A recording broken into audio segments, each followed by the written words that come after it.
하나님 말씀 베드로전서 2장 1절부터 12절까지 말씀입니다.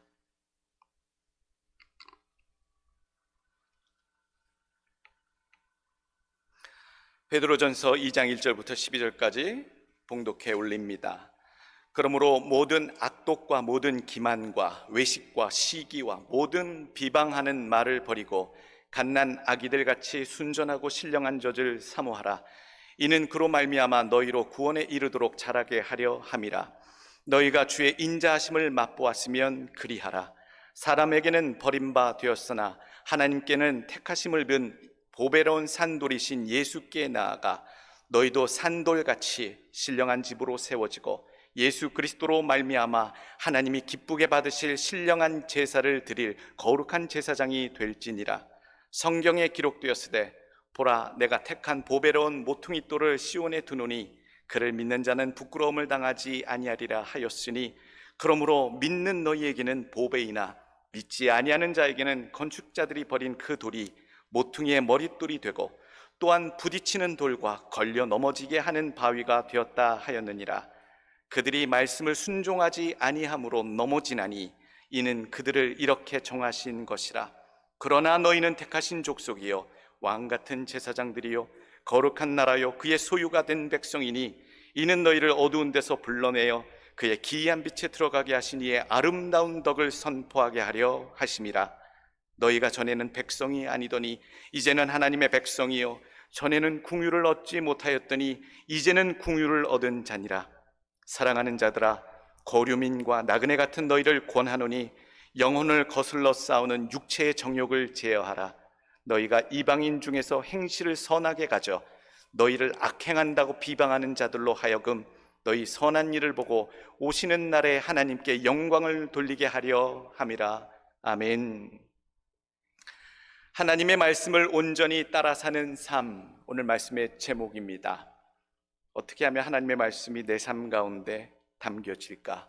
올해의 목표입니다. 하나님의 말씀의 역사가 우리 교회의 내 일상의 삶에 어떻게 증거되고 역사하게 나타날 것인가? 일전에 MZ세대에 대해서 말씀드렸던 것이 기억이 납니다. 요즘 젊은이들을 흔히 표현하는 키워드가 MZ세대이지요. 그 MZ세대의 특징이 무엇이었느냐 이야기 드릴 때에 자기 주장이 강한 세대여서 다른 말로 표현하자면 참 말을 안 듣는 세대다라고 말씀을 드렸던 것 같습니다. 그 말씀이 맞아요. 요즘 젊은 사람들 너무 자기 주장이 강하고 엉뚱한 것 같기도 하고 도무지 이해가 안 되는 그런 소통이 불가능해 보이는 그런 세대를 우리가 또 자녀 세대 또 후배 세대로 함께 살아가고 있구나. 그런데 좀 더 생각해 보니까요, 제가 젊을 때에도 그랬더라고요. 제가 젊을 때에는 그때는 X세대라는 얘기가 있었어요. 기억나십니까? X세대. X세대 그 신문에 머릿말에 나오면 X세대, 자기 개성이 강하고 자기 주장이 강해서 기성세대와 너무나도 다른 길을 가고 있는 X세대, 기성세대의 말을 안 듣는다, 그렇게 헤드라인이 나왔던 어떤 기획기사들을 많이 읽어봤던, 뿐만 아니잖아요. 오렌지족 세대라, 그래서 정말로 답이 없는 젊은이들의 세대, 기성 어른들의 말을 도무지 듣지 않는 그런 세대다 였던 것 같습니다. 지금 문제만은 아니죠. 더 나아가니까요, 그런 자료도 있더라고요. BC 기원전 400년 전에 소크라테스가 그런 말을 남겼어요. 요즘 애들은 폭군들이다. 부모의 말에 거역하고 음식도 개걸스럽게 먹고 선생에게도 폭군처럼 대한다. 미래가 어둡다. 이게 기원전 400년 전에 소크라테스도 이렇게 기록을 남겼더라고요. 그 다음 세대에 대해서는 무조건 한마디 남겼어요. 말을 안 듣는 세대이다. 그건 매 세대마다 주장되었던 말씀인 것 같습니다. 우리가 하나님의 말씀을 따라 산다라고 명제를 정할 때에 과연 나는 누구의 말을 듣는가? 남자가 나이가 들어갈수록요, 말을 잘 들어야 될 사람이 정해져 있지요. 와이프, 아내의 말 안 듣기 시작하면 큰일 납니다. 아내의 말을, 지금도 시대의 분별을 못하시고 아내에게 큰 소리 치시는 분들 계시면 시대착오적 삶을 살고 계신 분들이에요. 지금은 아내한테 잘 하셔야 집안에 평화가 있고 모든 것들을 유지할 수 있는 거예요. 로마서 6장 16절 보게 되면 이런 말씀하십니다. 너희 자신을 종으로 내주어 누구에게 순종하든지 그 순종함을 받는 자의 종이 되는 줄 너희가 알지 못하느냐. 혹은 죄의 종으로 사망에 이르고 혹은 순종의 종으로 의에 이르느니라. 하나님의 말씀을 듣고 그 뜻에 따라 우리의 삶을 옮기느냐, 아니면 그 죄의 욕망에 따라, 그 가르침, 죄의 유혹에 따라 내 몸을 맡기겠느냐. 그래서 죄의 종이 되든지 의의 종이 되든지 한다라고 성경은 말씀하고 계시지요. 말세에 보니 하나님의 교회에 여러 종류의 사람들이 모이는 것 같습니다. 진실한 자들도 있고 허망한 자들도 있고요, 양의 탈을 쓴 자들도 많이 모입니다. 양 같은 염소들도 있고요, 염소 같은 양들도 있습니다. 한마디로 믿음의 사람인지 아닌지, 연기를 하는 사람인지 아닌지, 전장에서 마치 피와 식별이 안 될 정도로 헷갈리는 혼란스러운 존재들이 참 많이 있습니다.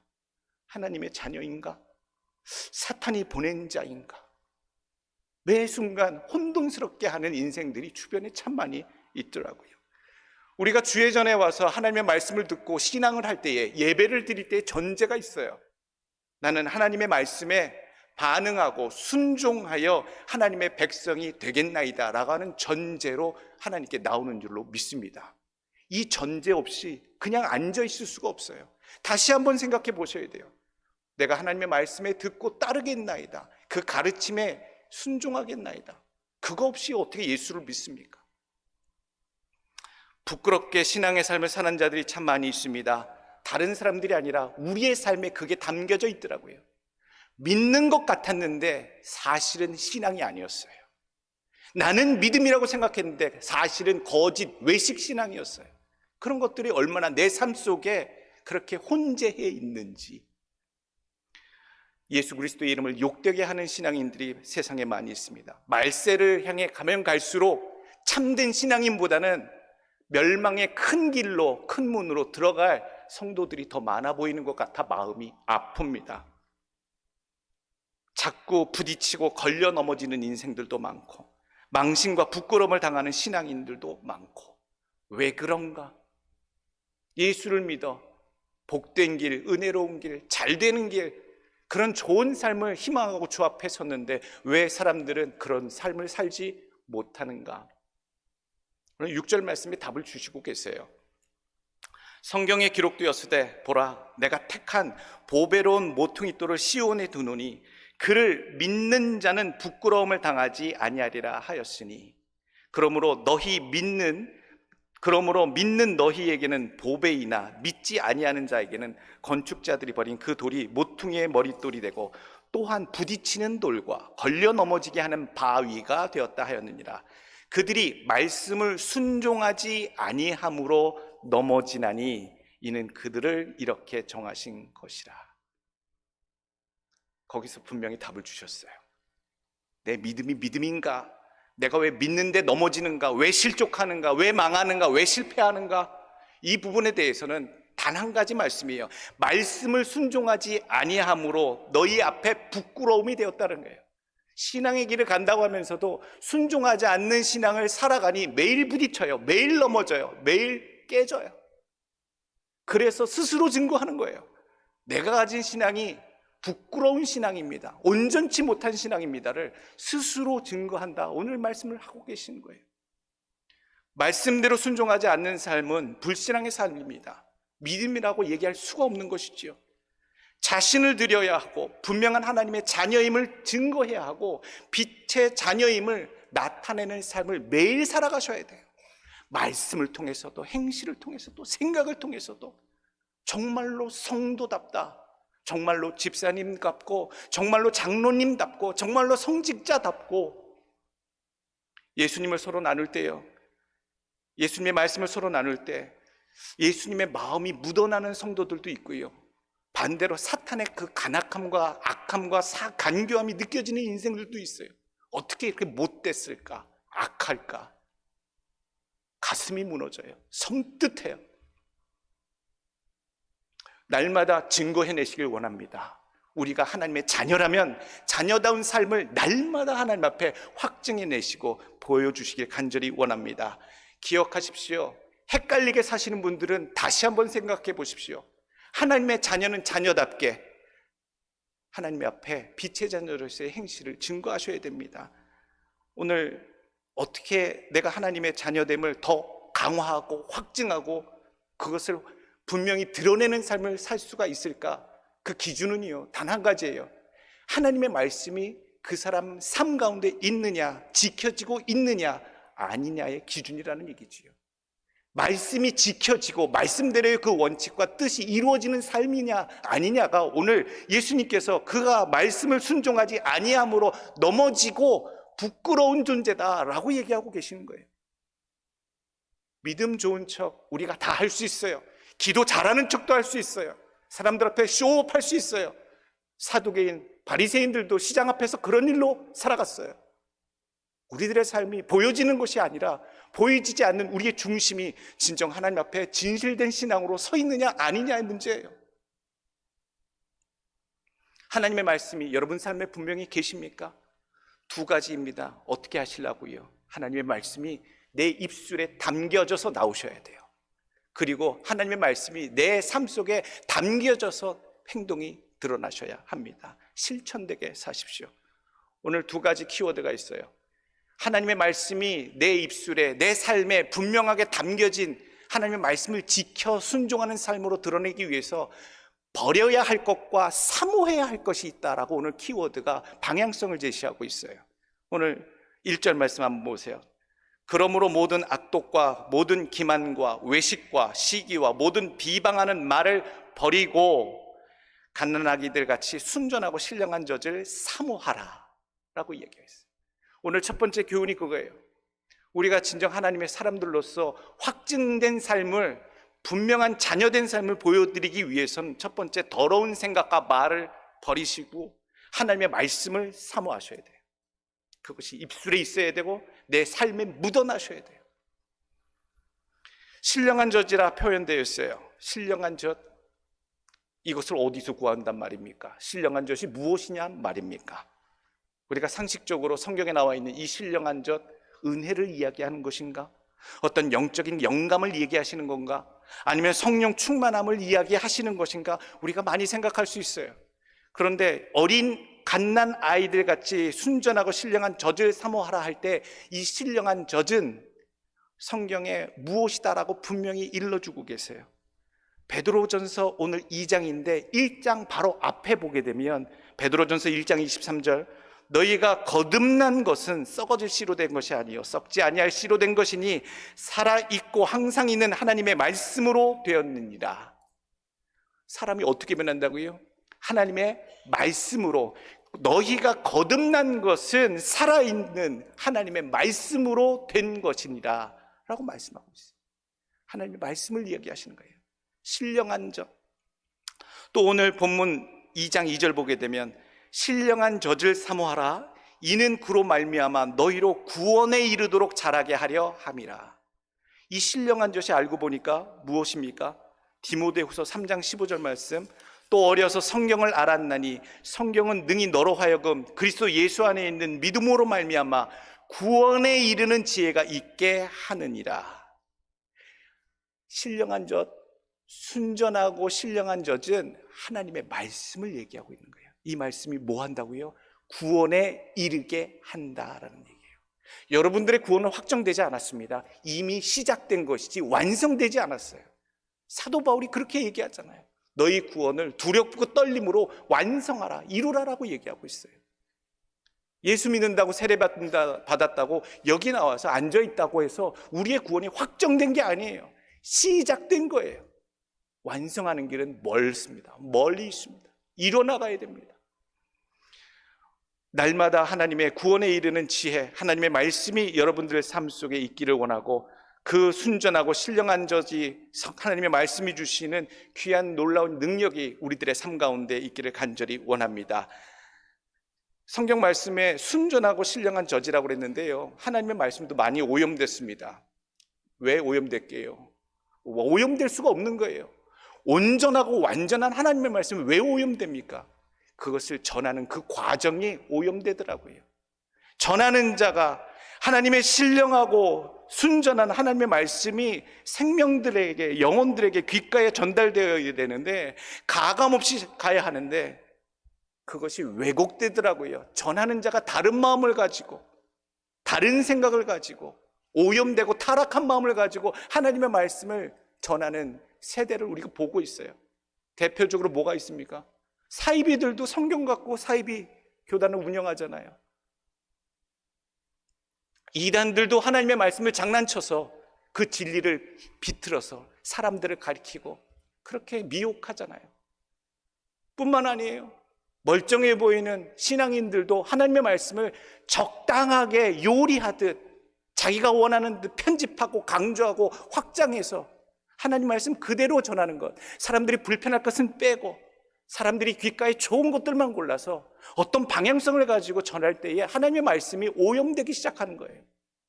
그 자체, 그 순전한 그 능력의 말씀을 전하는 자들의 마음속이 온전치 못할 때, 또 듣는 자들의 마음이 온전치 못할 때 온전한 하나님의 말씀이 전해질 수 없겠구나.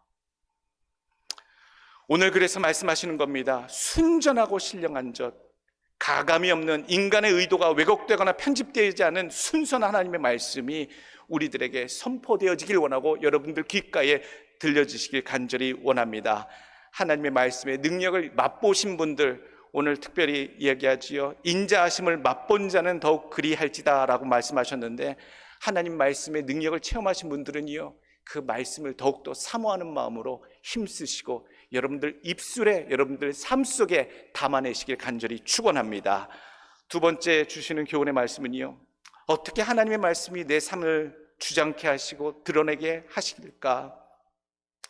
두 번째, 세속적인 신앙을 버리시고 거룩한 신앙을 사모하십시오. 신앙의 문제입니다. 믿음이 다 같은 믿음이 아닙니다. 어떤 토양에, 어떤 상황에, 예수님이 말씀하신 대로, 복음서에 말씀하신 대로요, 어떤 자는 길가 같은 믿음, 어떤 자는 바위, 어떤 자는 가시떨기, 어떤 자는 옥토와 같은 마음 상태에 따라 하나님의 말씀을 받을 때에 그 나타나는 반응들이 다 다릅니다. 여러분들의 상태를 온전하게 세속적 신앙을 버리시길 원합니다. 참으로 계산적이고요, 참으로 이기적이고요, 물질 탐욕적이고요, 기복적입니다.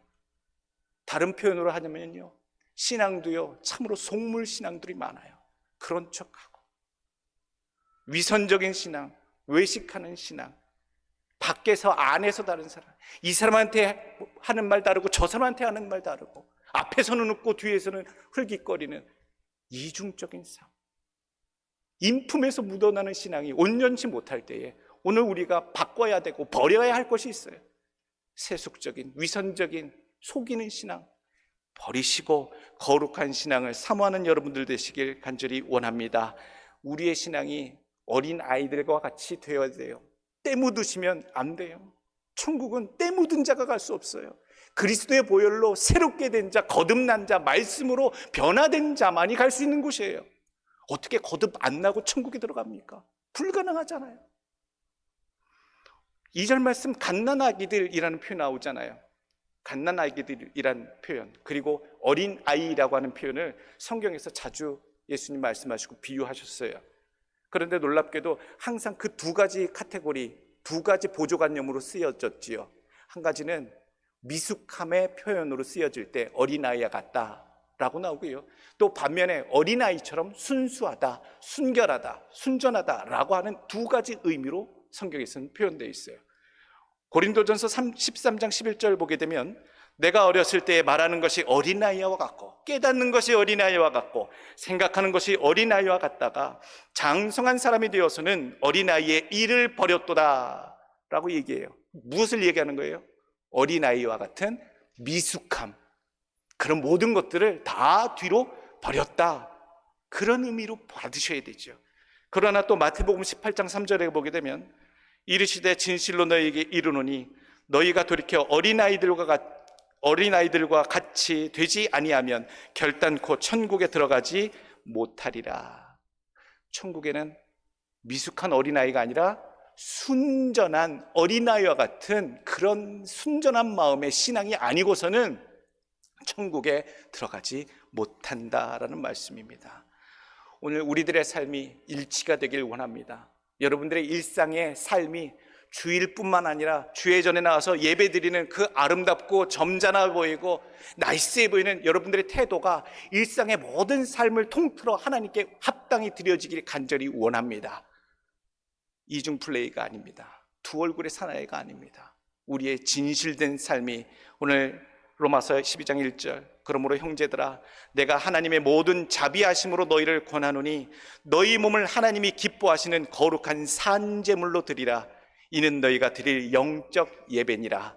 이렇게 일상의 삶에 하나님의 말씀이 담기시고 또 표현되시고 그것이 그렇게 사라진 여러분들의 일상이 하나님의 전에 나와 산제물로 온전히 드려지시는 예배가 되기를 간절히 축원합니다. 세 번째 주시는 교훈의 말씀은요, 옛사람에 대한 의식을 버리시고 하나님의 긍휼 입음을 사모하십시오. 버릴 게 있고 사모할 게 있는데 버릴 게 뭡니까? 옛사람, 예전에 생각했던 모든 생각, 패턴, 옛것을 잊어버려야 하는데 그 방식대로 살아가려고 하는 것.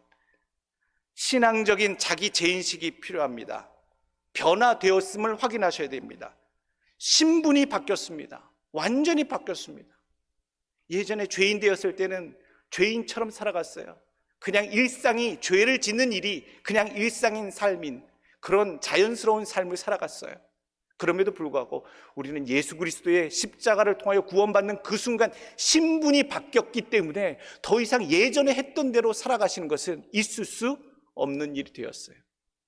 바뀌셔야 돼요. 인식하셔야 돼요. 예전에는 그렇게 취했었는데, 예전에는 그렇게 놀았었는데, 예전에는 내 마음대로 살았었는데 이제는 그렇게 살 수가 없습니다. 변해야 합니다. 변해야 하고 이미 변했고, 변화된 여러분들 우리의 신분에 합당한 삶을 살아가시길, 죄인의 신분에서 하나님의 아들, 자녀된 삶으로 합당히 살아가시길 간절히 원합니다. 강변하실지 모르겠습니다. 목사님 인생 잘 안 변하는데 예수 믿었다고 교회당 나와서 앉아있다고 그렇게 사람이 갑자기 변합니까? 변해야 삽니다. 거듭나지 않으면 못 들어가기 때문에 변하지 않으면 우리가 구원받지 못한 존재입니다. 거듭나서 예수 믿어야 가는 곳이 저 천성 아니겠어요? 어떤 누가 정리를 해놨더라고요. 이렇게 어디 인터넷 보니까 사람이 잘 안 변하는데 그 잘 안 변하는 그 잘 안 변하는 사람이 정말로 딱 변화할 수 있는 10가지 경우가 있다라고 누가 정리를 해놨어요. 그래서 제가 막 옮겼어요. 죽음을 직면할 때 사람이 변할 수 있다. 건강을 잃었을 때, 멘토를 만났을 때, 큰 실패를 당할 때, 꿈이 생겼을 때, 그리고 아이가 생겼을 때, 책 읽고 깨달았을 때, 새로운 곳에 갔을 때, 사랑을 할 때, 그리고 사랑을 잃었을 때. 이게 10가지 정리해 놓은 사람이 그렇게 안 변하는 사람이 변할 수 있는 계기 10가지를 놨더라고요. 그랬구나. 저 순간에 사람들이 많이 변하긴 했어요. 제가 이걸 보고요, 눈물이 확 쏟아지더라고요. 우리는 살아갈 동안 죽음을 맛보기도 하고 사고를 만나기도 하고 사건을 당하기도 하고 큰 병에 걸려서 죽었다 살아나기도 하고 사업도 망해보기도 하고 사랑을 찾기도 했지만 잃어보기도 하고 이런저런 상황들을 맞닥뜨려서 눈물로 고통으로 참으로 힘든 시절을 보냈는데 그때마다 하나님 왜 그러십니까? 라고 그렇게 기도해보기도 했는데 알고 보니까요, 이런 크고 작은 일들을 우리 삶 가운데 하나님 만나게 하심으로 하나님은 나를 변화시키려고 그렇게 하셨구나. 그게 깨달아지는데 가슴이 콱 맥히더라고요. 변화시키시려고, 거듭나게 하시려고, 인생을 좀 다시 살아보게 하시려고, 생각을 바꿔보게 하시려고 내 삶 가운데 죽음도 만나게 하시고 위협도 당하게 해보시고 병도 걸리게 해보시고 아픔도 당해보게 하시고 좋은 일도 와서 기분 좋게 해보시기도 하셨고, 이런저런 일들이, 내 인생에 만난 크고 작은 일들이 하나님이 나를 다 변화시키기 위해서 그렇게 하셨구나. 정말로 그렇더라고요. 그런데도 안 변한 존재들은 무엇이냐고요. 하나님이 그런 계획을 가지고 이렇게도 저렇게도 하나님의 백성들이 변화된 삶을 살도록 이렇게도 저렇게도 우리의 삶을 만들어 가시고 만나게 하시는데, 여러분, 변화 없이는 살 수가 없습니다. 오늘 물 같은 나의 존재를 포도주 같은 완전히 변화된 존재로, 그래서 하나님의 기적의 증거로 쓰시기 위해서, 또 새 부대에 담으시기 위해서 우리들에게 지금 기다리고 계세요. 변화되라고, 바꿔지라고, 생각 좀 버리라고요. 옛날 그 방식, 의식을 다 버리라고. 하나님의 긍휼하심을 사모하고 그 긍휼하심을 입는 여러분들 모두가 되시길 간절히 원합니다. 그래서 9절 말씀하시는 거예요. 바뀌었다고요. 그러나 너희는 택하신 족속이요, 왕같은 제사장들이요, 거룩한 나라요, 그의 소유가 된 백성이니 이는 너희를 어두운 데서 불러내어 그의 기이한 빛에 들어가게 하신 이의 아름다운 덕을 선포하게 하려 하심이라. 너희가 전에는 백성이 아니더니 이제는 하나님의 백성이요, 전에는 긍휼을 얻지 못하였더니 이제는 긍휼을 얻은 자니라. 아멘. 마지막으로 주시는 교훈 네 번째입니다. 버릴 게 있어요. 성도답게, 하나님의 자녀답게 살기 위해서 버려야 될 게 늘 있어요. 육체의 정욕을 버리시고 선한 행실을 사모하십시오. 육체의 정욕, 옛사람이 이게 붙어 있어서요, 생각하는 거, 말하는 거, 행실이 그냥 그렇게 살아왔기 때문에 버려야 될 게 너무 많아요. 잘라내야 될 게 너무 많아요. 11절 말씀, 사랑하는 자들아, 거류민과 나그네 같은 너희를 권하노니 영혼을 거슬려 싸우는 육체의 정욕을 제어하라. 너희가 이방인 중에서 행실을 선하게 가져 너희를 악행한다고 비방하는 자들로 하여금 너희 선한 일을 보고 오시는 날에 하나님께 영광을 돌리게 하려 함이라. 우리가 예수 믿고 예전엔 좀 부족하게 허물 많게 살았어도 예수를 믿고 살아가려고 주 앞에 나가고 애쓸 때마다 옆에서 박수 쳐주는 사람은 적고요, 오히려 우리를 비난하는, 흉보는, 놀리는 사람들 참 많습니다. 내가 너 누군지 아는데. 이런 사람들 많더라고요. 우리가 하나님의 자녀, 죄인 되었을 때는 우리가 어쩔 수 없었지만 하나님의 자녀로 우리의 신분이 완전히 변화된 자의 삶에는 우리가 애쓰는, 노력하는 행실이 있어야 되고, 그 행실 가운데 세상이 우리를 대하여 계속 비난하고 악행한다고 비방하는 자들이 있다라고 성경이 얘기하고 있어요. 그래도 오늘 성경에 말씀하고 계십니다. 행실을 선하게 가져서, 그리고 육신의 정욕을 거스르려서 그것을 제어할 때에 끝끝내 하나님께 영광 돌리게 되는 하나님의 자녀됨의 인정을 세상으로부터 하나님께로부터 받게 되는 우리 모두가 될 줄로 믿습니다. 베드로전서 3장 16절 말씀, 선한 양심을 가지라. 이는 그리스도 안에 있는 너희의 선행을 욕하는 자들로 그 비방하는 일에 부끄러움을 당하게 하려 함이라. 누가복음 6장 45절, 선한 사람은 마음에 쌓은 선에서 선을 내고 악한 자는 그 쌓은 악에서 악을 내나니 이는 마음에 가득한 것을 입으로 말함이니라. 오늘 우리가 명심하길 원합니다. 더러운 생각과 말 버리길 원하고 하나님의 말씀을 사모하길 원합니다. 세속적인 신앙은 버리기를 원하고 거룩하고 순전한 신앙이 사모하길 원합니다. 옛사람의 행태는 버리고 오직 하나님의 긍휼하심을 입는 삶을 사모하기를 간절히 원합니다. 육체의 정욕은 버리시고 오직 선한 행실을 사모하는 여러분들의 삶이 되시길 간절히 축원합니다. 기도하겠습니다.